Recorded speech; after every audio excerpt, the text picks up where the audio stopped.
Bom dia a todos e todas. Esse é nosso primeiro encontro do ano de poesia ao meio-dia, os amantes da poesia. Que 2023 seja realmente um ano de muitas esperanças, alegrias, saúde e solidariedade, regada com muitos poemas. Hoje, a Cátedra de Estudos Irlandeses W.B. Yeats inicia este programa e em um dia muito especial. É o dia de Santa Brígida, com a participação de sempre de nossa querida Susan Roy. Susan nos explicará todo o significado que encerra este dia para a Irlanda. Santa Brígida é a única santa patrona mulher.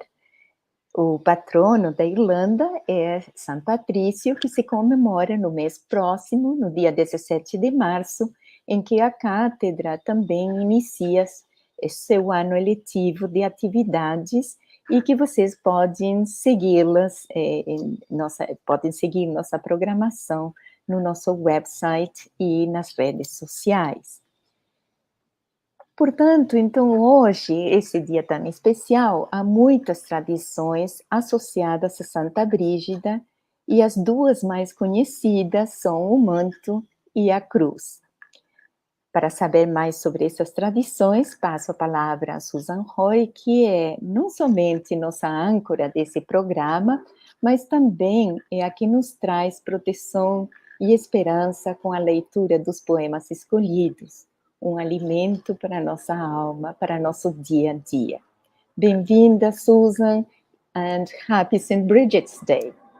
Oh, thank you very much, Laura. It's lovely to be here with you today. I'm delighted to bring you this special edition of our St. Bridget's Day Poesia ao Meio Dia. I've got some nice music and poetry lined up for you, so I hope that everybody will enjoy it. So, St. Bridget's Day, in Ireland we say, in the Irish language, it's Lá Éile Bríde. And it was once like a major turning point in the Irish calendar, as it also occurs at the same time as the ancient feast of Imbolc, which was the festival that initiated the start of spring and new growth. It marked the stretch of the evenings, which I know you don't really understand here in Brazil, but in the as the spring progresses into summer, we have long, lovely evenings, bright until almost midnight. So everybody looks forward to this time of year. Recently in Ireland, St. Bridget's Day has become a new public holiday, and it's used as an opportunity to celebrate the achievements of women. And it's, I suppose, a recognition of like the equality of the feminine within quite a masculine society up until now. Bridget herself is an iconic all-Ireland figure. She is a mix and a fusion of traditional Ireland and then the modern Ireland that we have now, which is a much more inclusive, open-minded Ireland. And so it's this wonderful, she's a wonderful patron saint for women, especially because she's also like a mixture of this Celtic and Christian mythology. So it's not just associated with Catholicism, but it's like this deep spirituality which existed even during pagan Ireland, really. And of course, all the stories that we've heard of Bridget, she's always depicted as like a strong and capable woman. There is a poet in Ireland, her name is Laura Murphy, and she describes Bridget perfectly by saying, Bridget is a Celtic goddess, a Christian saint, a symbol of feminine power and compassion who transcends religion or spirituality. And she is appealing to all faiths and none. So there are many traditions associated with Saint Bridget, and I'm going to let our first video explain to you the tradition of the Bridget's girdle, which is not as well known as that of the St. Bridget's cross. But this is a beautiful video, specially commissioned by the Department of Foreign Affairs a couple of years ago for St. Bridget's Day. So if you'd like to play that, the little video, you'll see Sheila Diver explain to you about this custom and about the beautiful new piece of music she has composed. Thank you. St. Bridget's Day, Láile Bríde, or Imbolg as it was known in pre-Christian Ireland, is a very significant date in the Gaelic calendar. It marks the beginning of spring, a time for hope and a time to let the light in. We're here at Solas Bríde, where the flame of Bridget is kept. For me, Bríde represents a continuum of a spiritual tradition in Ireland. Goddess or saint, she's associated with many things, with healing, with poetry, with fire. There are many traditions and customs all around the country associated with Bríde. I'm from a place called Connemara in the west of Ireland in County Galway, and there's one particular tradition there that's associated with the area. My mother remembers gathering all the young women on the eve of St. Bridget to make a Cris Bríde, and they used to go around from house to house with the Cris. A Cris Bríde is a straw rope woven into a loop with 4 crosses attached to it. They used to say the following rhyme or prayer to the household. Shahisteach me Chris, Chris na gera gros, Aire van het zie is tijde riede Chris. Maar saur het hosje benocht, kom een 6 mile ver, een weesschip blien o nacht.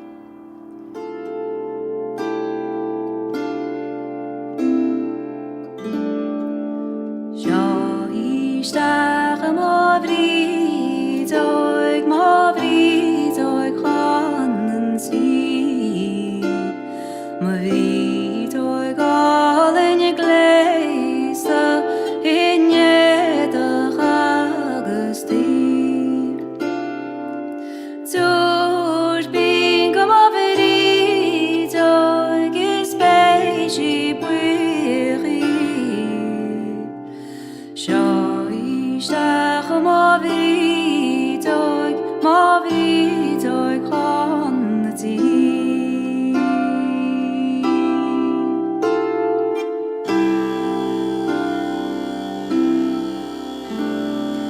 Shahisteach ma Chris, o Chris na gera gras. Aire van het zie, agus aire rieten gris. Mas vare dasje ben nacht, kam a 6 mile ver. A beetje blien om nacht, stach Chris na gera gras.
So I hope you enjoyed that wonderful piece of music, and there you saw some traditional Irish instruments, the harp and the uilleann pipes.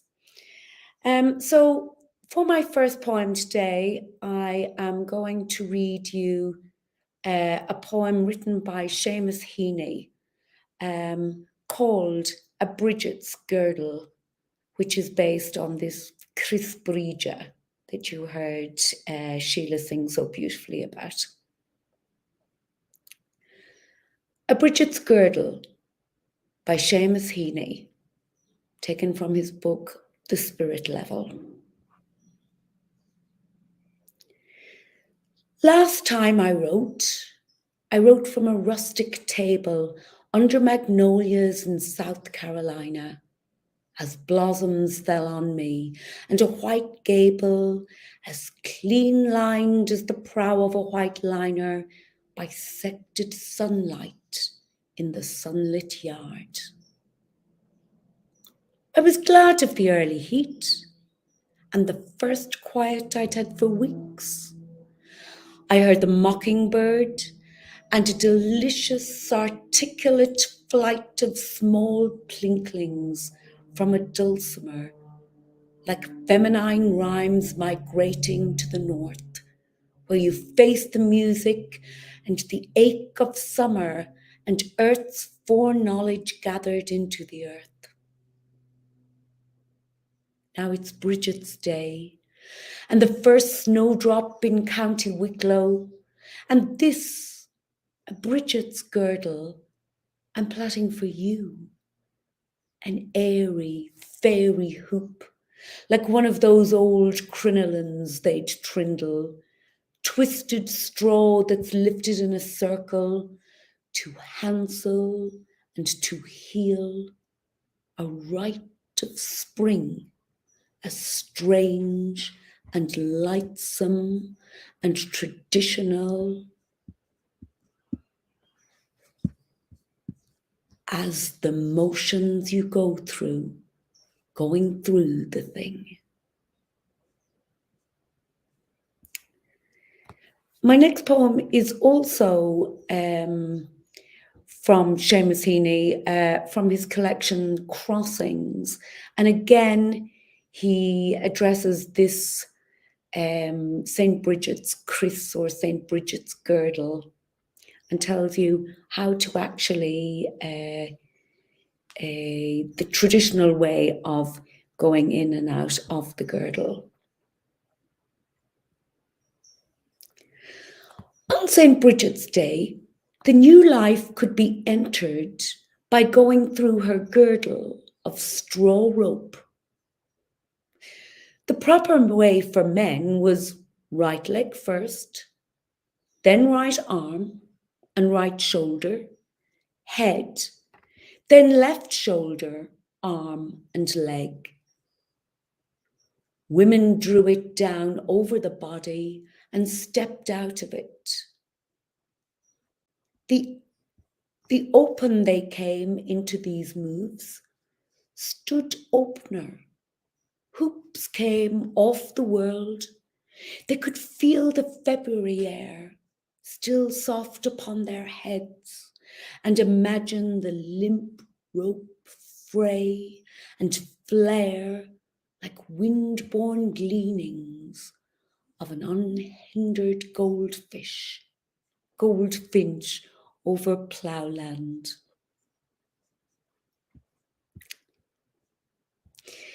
The next poem I'm going to read for you is a poem by the great Leyland Bardwell, a much appreciated and well-regarded poet. Leyland was well known for her poetry and plays and her prose, and she brought to those like really clear and unsentimental empathy for the people that were marginalized either by their gender or by their lack of education or by emotional injuries. And This poem is entitled Bridget's Day, 1989. And again, it touches on the customs and traditions of Bridget's Day observed by women. Bridget's Day, 1989. The women's calls go up the lake. On this still day, their voices whip the air. Staccato notes behind the reed-hushed margin. Winter is writing out its past before its time, while they trail the shore, anxious to gain her reeds for Bridget's cross, bending in all their different flesh shapes, like shoppers to admire a bud, an early primrose, a robin shrilly calling its mate. Although I gather rushes like these strolling women, I'm made conscious of the decades that divide us, and that I should be celebrating Bridget in her strength of fruitfulness and learning. I can only offer her the satchel of these years. I too will make a cross for luck and irony. Amongst the witches' coven I will raise my glass, so my children's children's children will gather rushes for her turning.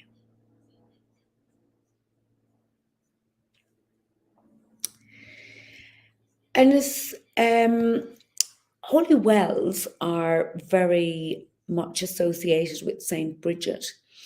And actually, as well as holy wells being places of prayer in Ireland, they're also a place of contemplation. And people go there to be at peace, to pray, but also just to take in the atmosphere, the special atmosphere of the well. Almost every town in Ireland has at least one holy well, and some counties have hundreds of them. The ritual at the well is a sort of integral part of the experience. And it can involve more than the actual well. There's often trees and stones, which are part of this ritual as well. Sometimes when you visit these holy wells in Ireland, you can see trees near the well, which have got pieces of cloth hanging on them. These pieces of cloth are called cluties, and they're tied to the branches of the tree, which mark them as being venerated. Because these wells are often seen as places of healing, people who are injured or sick or afflicted in some way take a piece of his or her clothing and tie it to the tree, with the belief that the disease which is plaguing them will be transferred from their body to the tree. And so at many of these St. Bridget's wells across Ireland, you'll find these cluties or little pieces of cloth hanging on trees near the well. And as well as that, people often leave other things. They leave mass cards, memorial cards of people who have died, religious statues, and images, rosary beads, photographs, flowers, all sorts of stuff can be left at these wells. And I think the next piece that we're going to play for you, a beautiful poem called At Bridget's Well by Doireann na Gríofa, you will see the wells and how they can often be decorated in Ireland. So if we can have At Bridget's Well, please.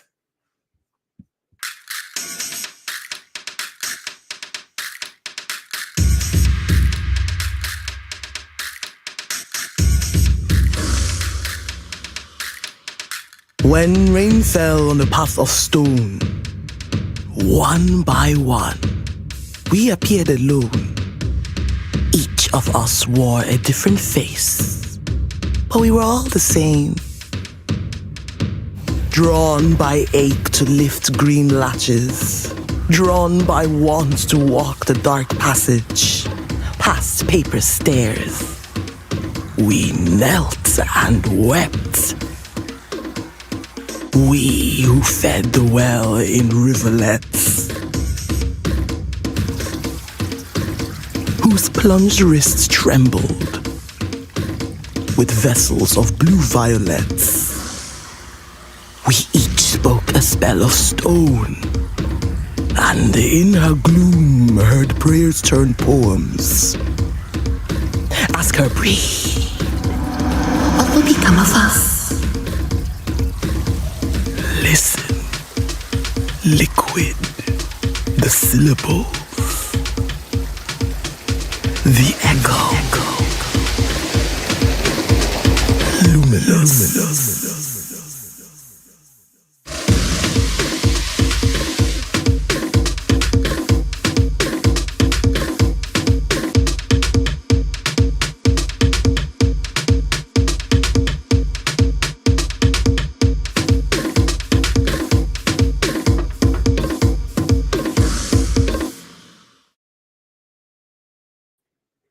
Wonderful.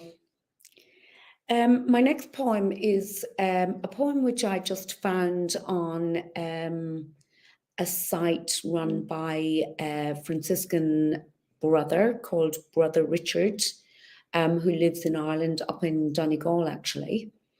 And he composed this lovely piece of work, which is entitled St. Bridget's Eve. St. Bridget's Eve by Brother Richard. This night, they would hang the cloths for birthing and healing over the thorn branches for her blessing, that as she walked the land, the divine dew, twice sacrificed by the dawn and the day both, might soak them sacred again and enrich them with this vigil's virtue for the passing of all pain. This night, they would sweep the hearth and house and bless the barn and beasts, settling the kine as queens in the golden hay of gratitude for their animal alchemy. This night, they would leave out the old gifts of grace, the milk and the salt and the bread, and light the lamp in the window with love for her, their princess, passing in peace. This night, the stranger that knocked would be welcomed and warmed, invited to stretch their feet before the fire and offer a story to the circle.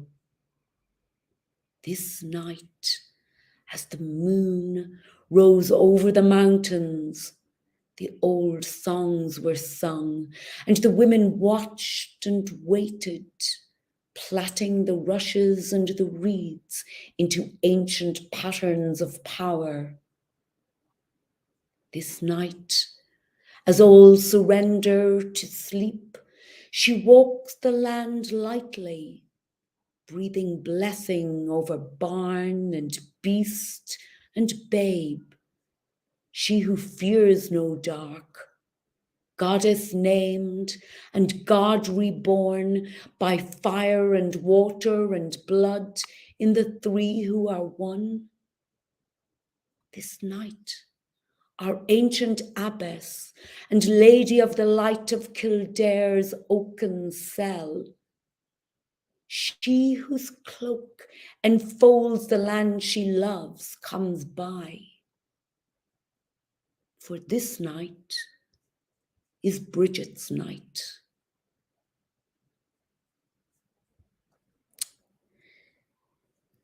The next poem that I'm going to read for you is a poem by Moya Cannon, well-known poet.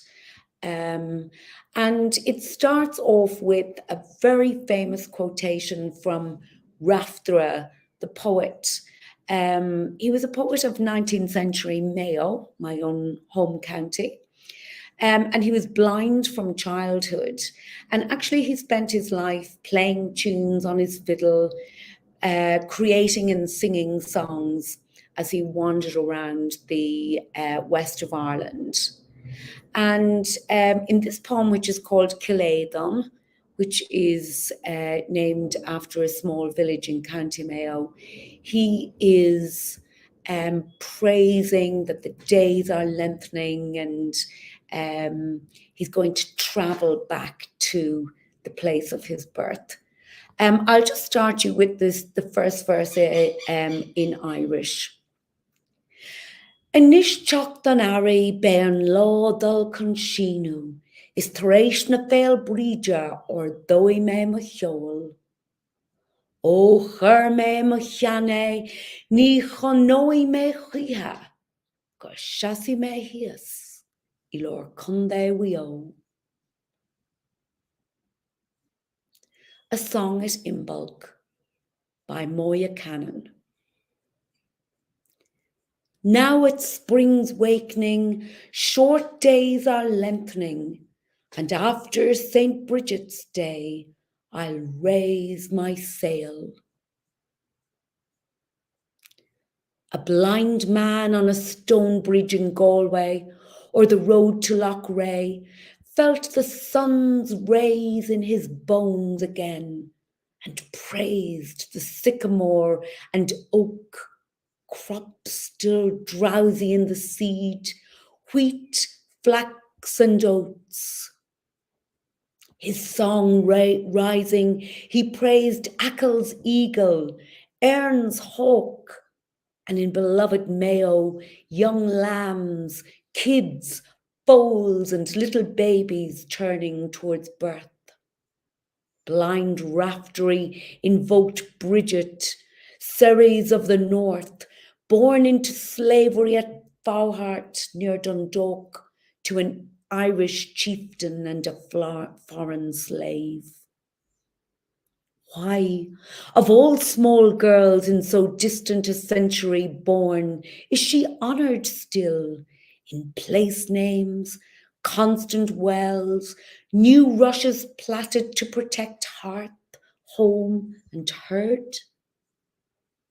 Bridget, goddess, druidess of oak or saint, a girl who gifted her father's sword to a beggar for bread.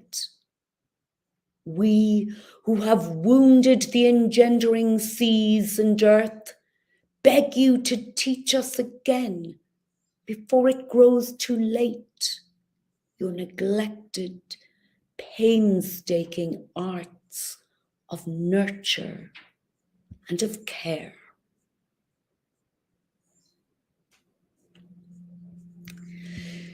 So our last piece that we're going to leave you with today, and I'm going to let Kathleen Nigawan herself introduce you to the legend of Saint Bridget's Cloak, and to a special piece of music which she wrote especially for St. Bridget's Day. I'm going to leave you with this piece, and I wish you a very happy St. Bridget's Day. I hope you've enjoyed our poetry and our clips, and that you've managed to feel and to be inspired by Saint Bridget and the strength of the woman that she was and continues to be in all the women of Ireland. So again, I say to you, Lá Éile Bríde Sonadich. Happy St. Bridget's Day.